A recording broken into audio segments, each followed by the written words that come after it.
Okay, Ramblers, let's get rambling.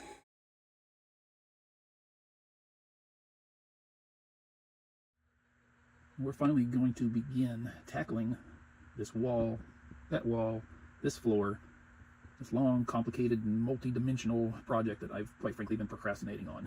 And the one place we absolutely have to start with is this paneling here. Now this is probably the best angle, and you're never going to be able to see it correctly, but this is the best angle that I can come up with so far to demonstrate the warpage, because it gets worse the further back you go, but it's bulged out pretty much from here. Now, when I removed this cabinet, it had ducting for this heater register routed through over to the side here. So moved the cabinet, trimmed down the hose, mounted that here, already had the hole in place. It also, on the same side, had the sensor/alarm for the propane leak. Now, I have fished that wire. I used to run through that hole right there, through the cabinet to the other side. I have fished that back through. I need to trim that up. But what I've done here is, hopefully you can see that. What's going on here? There we go. I've already traced out where that's going to be cut and remounted. So basically, same kind of general position as it used to be, just on a different cabinet wall. So you can kind of get an idea of the warpage based on that little piece of carpeting I have there, which is the kitty's floor mat for coming in. You see how it just gets closer and closer to it the further back it goes towards that far wall. But there is bowing all the way this way. So I can't really do anything with the flooring, the vinyl planks, to get them properly situated, and some quarter round around the seam of it until that paneling is repaired. God, I hope so. I'm trying an experiment here. I did a lot of homework on the best way to essentially bend wood. And two methods came up. The first being soaking to the point of saturation and flexibility, and the second being steam. So I bought, obviously I can't soak this paneling, I bought a little portable steamer for cleaning appliances and such. I can't do anything from the outside because, you know, got the, whatever, lack of better term, contact paper on the outside of the paneling. So I can't really apply the steam directly to it. It would probably damage it and wouldn't even penetrate. So what I need to do is remove the access panel here, which I've got the furnace behind there. Access is incredibly limited. It's very tight in there. There's a few inches along this side that run all the way back. I've got the wiring, and I've got that hose, the ducting, and everything else that's going to get in the way. I'm going to try to disconnect everything and tuck it on top of the furnace the best I can.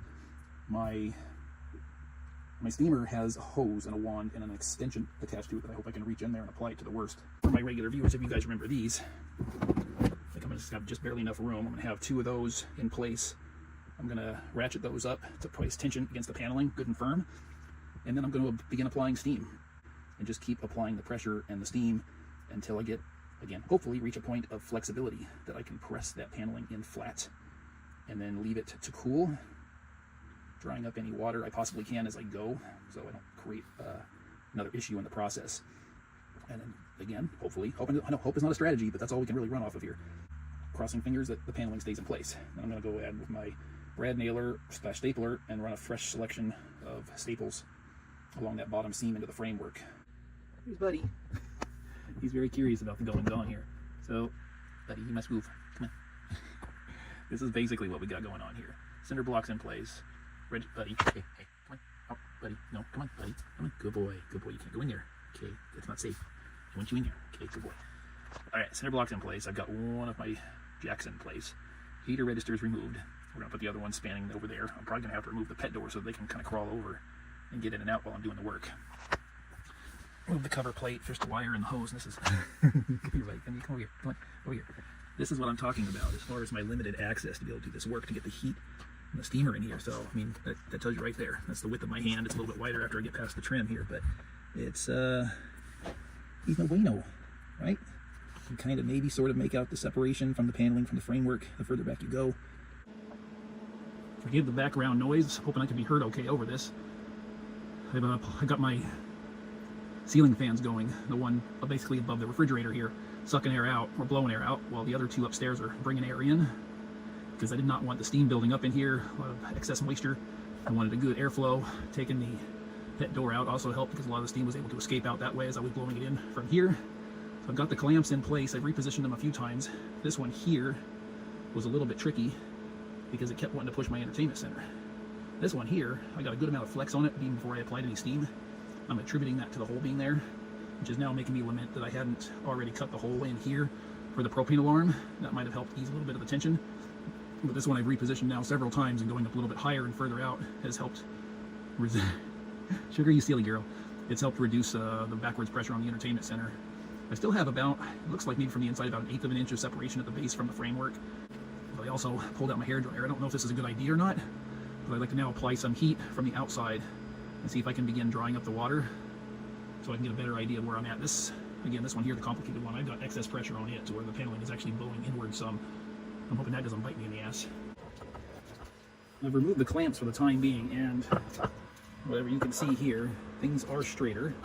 Revisit this, but yeah, you can see that gap in there. So I need to address that because I know there's at least one staple right there that I'm hitting, and I want to try to pull that one out. The other ones I'm probably just going to have to hammer along the edge here, which other ones are there, and just kind of tap them or flatten them or whatever. Those are really generally pretty weak staples. I've got a little bit of a bow here. It comes out, so I got to deal with that. I'm thinking about cutting this hole tonight while I'm at it and seeing if that will help my progress. As of now, we got a mixed bag results. I cut the hole for the propane sensor alarm to ease pressure. I went and pulled out as many of the staples from behind as I could get to. I ran a new screw down into that frame member because apparently the thing actually had been rusted out and snapped off, so it wasn't going into the wood. So I could not get it out. I got my finger underneath it, and that's how loose it was. I'm like, oh, nothing's sticking through. Okay, so drilled a new hole, put in a nice fresh screw, held it down real well. Where I ended up having trouble with the most, what I did, was where the panel at the very bottom ran along the floor. That is thrust out. And these jacks here, top and bottom, are swivel plates. So I was having a great deal of difficulty keeping those rigid, and I tried different board combinations to shore it up to try to compensate for that so I could put all the pressure along the bottom. Every combination of these I was trying as I would push it again, because I had so much resistance on the bottom. Every board would kind of want to do this, or kind of cockeye this, because the top area was going in, the bottom was not. And then of course the pivot would happen and things would want to push it up, and I'd push it down, and I'd crank it over. No. There is some splitting going on the inside. It's not terribly bad, but it's happening. It's only going to keep getting worse the more I work at it. So anyway, that is where we're at right now. Dinner time. The most recent update as far as where we're at here, attempt number 2. I have re-steamed the panel, screwed down this board down to the subfloor, and instead of the uncooperative jacks I was using, bought a pair of these wood clamps and reversed the clamping mechanism and turned them into spreaders so that I could brace myself along the bottom edge, because I wasn't able to do that originally with the jacks. And the result I had after my first attempt was everything here had gone mostly straight, but then at the tail bottom here, it flared way out and then sharply tucked back in. So, and I couldn't see any of that with the way I had all the boards and everything set up, because the pivoting feet from those clamps that you had already seen could not maintain pressure at the bottom. So I was able to have a bracing point here and get a small scrap of furring strip on the bottom and go up against that. And then I stacked some boards up on top and clamped from the inside to give a more solid, level surface. And I also actually have a board on the inside here where these clamps are. I had it over here till last night, pulling the board from both ends, but I had to put the pet door back in because it was starting to rain. So I moved that clamp over. I've now had these all clamped up together. You see, it is midday Wednesday, so I finished this up Sunday evening and been applying regular warm air and everything, trying to make sure I get everything dry before I release the pressure on this. And I'm going to do that here momentarily. I've got my brad nailer and staple gun. I'm going to pop this all off, and I'm going to hopefully run a row of fresh staples to the frame member on the back up against this panel, and then probably reclamp it. And then I'm going to take some elastomeric on the inside and glue one of these panels to the back and reclamp there as well, so I can maintain some rigidity on this, so it's not going to want to regain any of its warpage, because right now it's pretty damn solid. It's difficult to pick up on the camera here, but I was able to see this morning. There's a little bit here, it's just real slight, that has come back out a little bit, but it's incredibly minor. In fact, it's minor enough that when I remount the propane sensor alarm, the rigidity of that frame itself with a couple screws going on either side might actually help reconform this to a straighter shape. But as long as everything is right now as I hope it is, and I can get everything done, I'm more hopeful this round than I was the last that this is going to be good enough for my goal here. So we shall see. Progress, not perfection, is going to be the order of the day. So I've stapled, and then I've braced front and back. Elastomeric is on the back piece of this. It's clamped in place. I'm probably not going to be able to put any brads or staples in it, at least not right now. I don't have very much access to it. I realized I needed that front piece to shore it up because I still had a little bit of warpage. You can see the issues down there right off to this closest clamp. Below, there's a slight piece that's sucked inward, which I guess is better than being pushed outward. So when I get my flooring and my quarter round in there, that won't be pushed out any. All right, so it's hard to see. I'm going to flip my camera around so the lens is on the bottom. Okay, see, that's better. Let's see if we can, yeah, so I mean, you can tell it's relatively straight. The camera's doing some funky stuff. So it's relatively straight along the line where I need to be, but you can see right below that furring strip where it just bows in vertically just a little bit. I don't think I'm going to be able to correct that. I really hesitant to apply any more steam to try to straighten that out from the inside at this point. And the piece that I have clamped in there It goes all the way down to the frame rail, and I've got pressure applied to it, but this would have been something that would have been better to tackle while everything was still wet, but I already had all the boards in there that I could get in as far as my positioning goes. It was really difficult to push outward from the inside and inward from the outside and get everything straightened up and dialed in, unfortunately. It looks like I've still got maybe a little bit of moisture in the wood here, which is kind of surprising at this point, because the furnace is in here. I've been running the furnace a little bit. Took the cord off, so it's right here blowing in. We have a visitor wants to be involved. Hello, buddy. Yeah, so it's blowing hot air there, and then I would just turn my hairdryer on in the corner and just leave it running on leave it running on low on its hottest setting, trying to get warm air blowing across the wood. But of course, with so many pieces of board clamped in place, there wasn't as much airflow as I'd like, and even warming up the wood with the hairdryer wasn't always enough. Kitty view cam. This is Buddy's perspective from just over his head. You have to keep your head straight, buddy. Yeah, so yep, I have to figure out where I've got access to run a couple brads in, and then once I get the clamp off, I can put some more, but I'm gonna have to hold that in place probably for a while for my elastomeric to set up. I don't want to risk anything popping off or reacquiring its warpage, but I need to redo this. I got some new ducting, so I'll cut a new piece and get that on and secured and get that ready to go back inside the cabinet. And we're picking up where we left off several days later. So, mixed bag, of course, mostly successful. And you can see I got the propane alarm installed. Okay, buddy. Hello, buddy. I got some new flex ran to the ducting. That door's temporarily reinstalled. Now, as far as straightness goes, along the line, we're pretty damn good. With the little kitty mat here, it bumps up and runs nice and smooth along that. Now, of course, where we got bad or sad is right along here. It's a pretty significant crease inward, and that largely had to do with when I was unable to see my original clamping method, to where it was pushing that section in more than I was aware. I get my new flooring put in. That's going to kick this up a good 1/4 inch or more. Get a good visual on that as far as comparing to my finger. And then the quarter round is going to go on top of that. And obviously I'll put a bead of caulking on top of that because it's probably not going to mate up completely. Now, I pulled the corner molding out of there. So I pulled the quarter round off of here, pulled my maintenance center off the wall. I have put wood putty, all the old screw holes. I'm going to sand that all out. We're going to paint this evening. And if I'm able to get all this painted tonight and everything looks good, then the next step is going to be, see, tonight's Sunday. Wednesday morning, I'm going to run over to Lowe's. They sell this flooring. I'm going to pick up a case of it. Probably should have updated this before I repositioned most everything, but damn it, it's 11:30 at night. I'm tired. I want to go to bed, but ooh, shadows were painted. Pet doors installed. I decided to add a little bit of scrap window tinting to that, so it's not so apparent outside after dark. We are now color consistent. Painted this entire wall here up to the door. Did all that. Got everything prepped. So now we're in business. I also went ahead and reinstalled the base register, the flange, mounted it. I haven't put the grate on it yet because I want to have access. I want to do the flooring and the quarter round down there. So I've got the best exposure as possible. But yeah, it's a little crooked here. No, you can see. So yeah, as I was saying earlier, the little kitty mat runs nice and parallel, which will simulate what the flooring will do. So that's a good sign. And I'm still hopeful that the majority of that crease will be hidden away when all is said and done. Yeah, so that concludes February 15th's worth of work. Yay. Here we are, Wednesday, February 18th, 9 a.m. Today is floor day. Please, please, please let today be floor day because I want this done. But he's supervising, of course.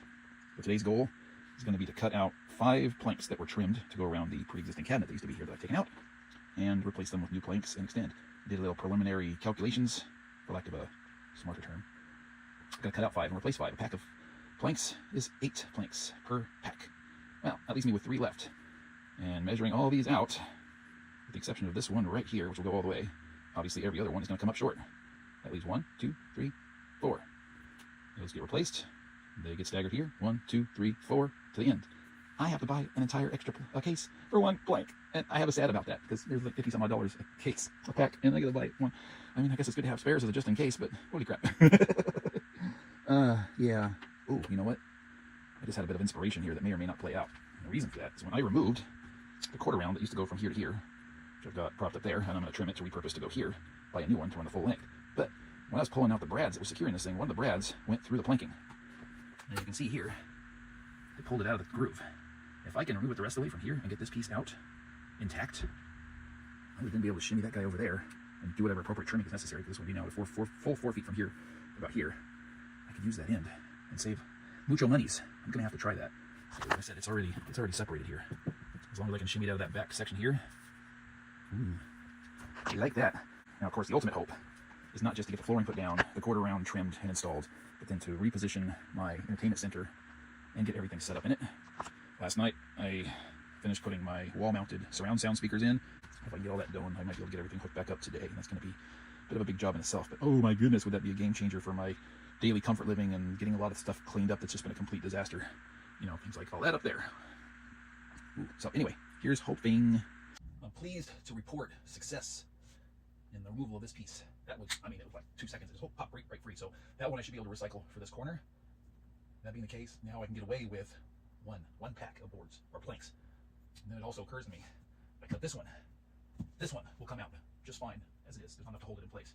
And then I cut this one will come out just. I would save myself not only some labor, but once I get the 5 replacements in here, the scrap pieces or whatever that I have to cut, I might be able to salvage 1 or 2 of these. So I might just end up with even 1, maybe 2 intact boards left over. So there's 2 methods I've seen people use to cut these to remove them when they're interlocked: circular saws and multi-tools. I'm going to try the multi-tool first. I've got a blade that's kind of on its way out. I'm going to attempt that and see.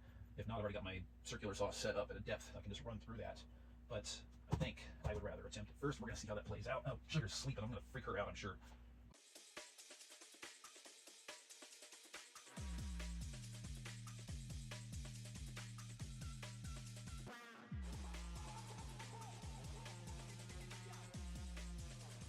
Looks like I already smell that I'm into the wood a little bit here. I'm just got to figure out how to pry that out.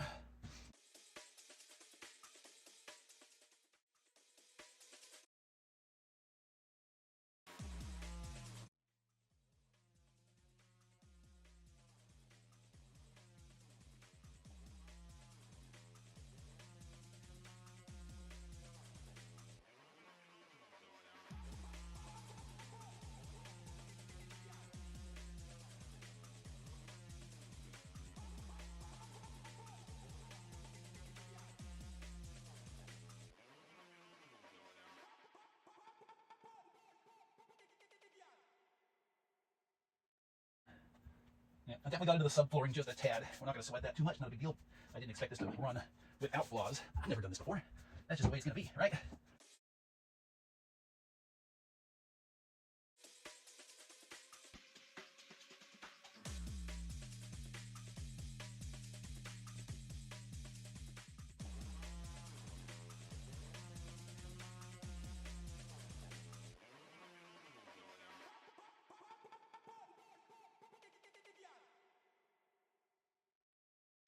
As I said, the blade's on its way out. This is getting tougher and tougher with every passing second.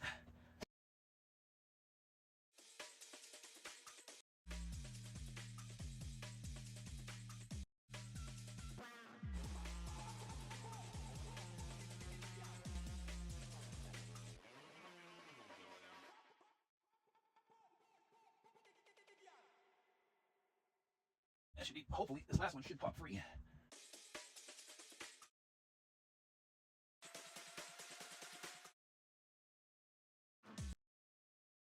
This end is shot.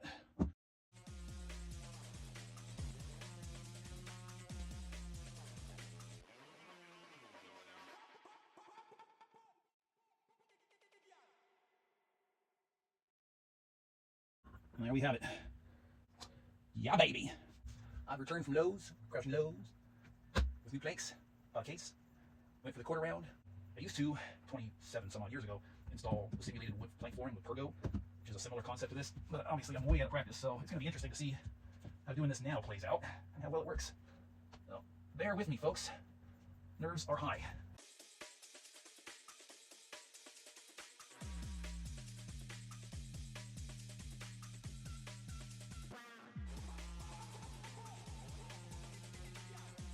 Of course, now this is the nerve-wracking part. I get this thing tapped in. I'm going to get the tongue and groove on this edge mated with one another, so I'm hoping it'll hop over the lip. We'll see.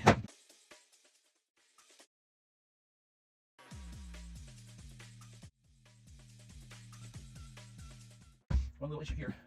Burning rubber. My mallet's friction on the subfloor is melting the rubber and I can smell it burning.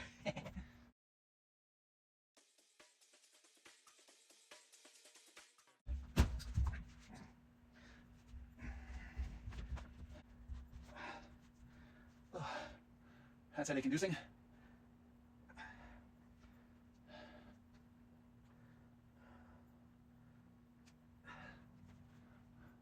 Must have hit right on the corner. Ah.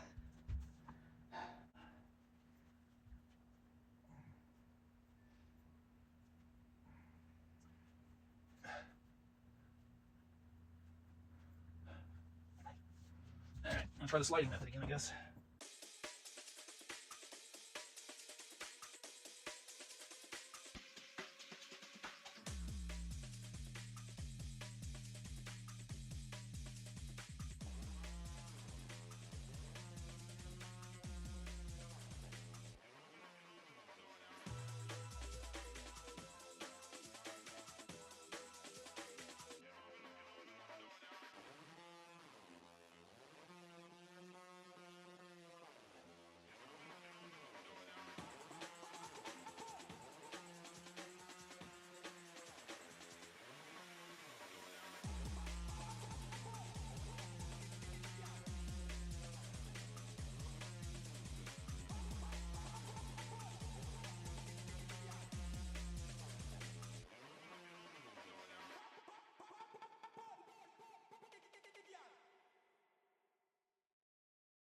forgot to start recording again.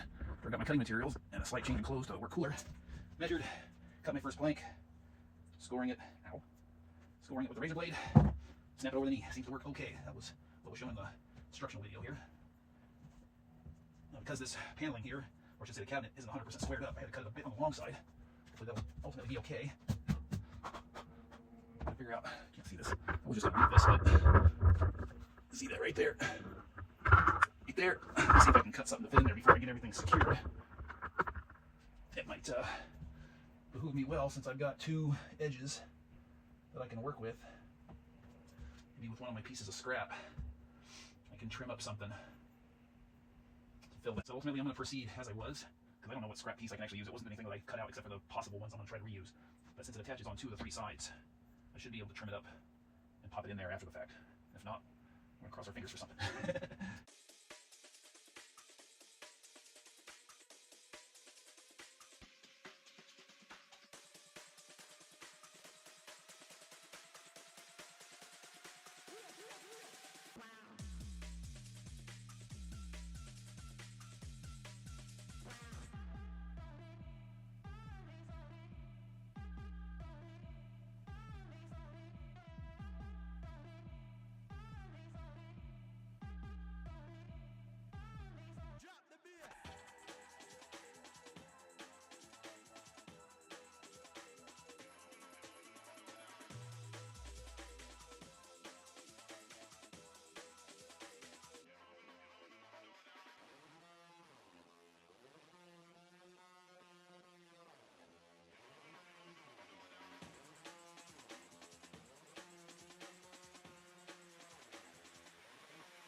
Next!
as far as floor goes, I think this is going to be the finished product. I'm not putting a bead of caulk along that quarter round along the wall. I don't think it needs it.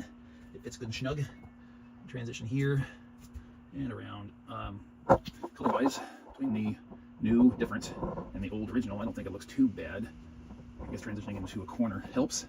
And because I only have that little piece right there, and then I'm going to put the heater register back in its place. And that'll kind of, I don't know, obstruct for lack of a better term? I don't know. We'll see. Patch some holes. Reinstalled the heater grate. Popped off the key door because the magnet to hold the door closed kicked loose, so I had to remove that and glue in the magnet. It's drying now. Everything is going to be all right. Floor's done. Molding's done. Filled a bunch of holes in the wall. That's all good to go. I think it's time to start getting the entertainment center back together. Whoopee! Which of course has been the ultimate end goal for all this all along, because it's probably at this point the biggest living room completion obstacle I have had yet to surmount.